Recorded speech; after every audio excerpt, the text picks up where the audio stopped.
So yun na nga mga idol na, at yan, ito yung mga ibon natin na namatay mga idol na, at nag-breed na tayo ulit. So nga lang, kasi lang wala mga laging ibon natin, kaya pinapabayaan ko na lang sila. Yun nga, ito nga sana, meron na tayo napabreed mga idol. Ang problema na kinain ng daga. Nung pinatay ng daga mga idol, maraming dugo. Yun o. Yun, pinatay ng daga mga idol. Ito yung nanay, no? Ito yung tatay, no? Ito yung tukod ng barko. Ito naman tukod ng tukod ng aeroplano yan mga idol. Yun o. Napakaangas yan. Kaso lang, natodas na naman mga idol. Yun nga ano.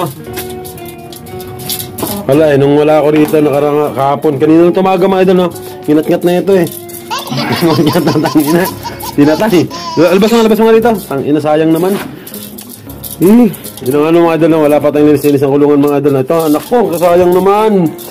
Yun nga mga idol, no? Tinira yung ulo mga idol. Ito liig oh. Yun oh. Pakasayang, laki pa naman sana. Ito, dalawang magkapatid. Mismit no, sinira yung ulo mga idol. Ito yung dugo-dugo mga idol.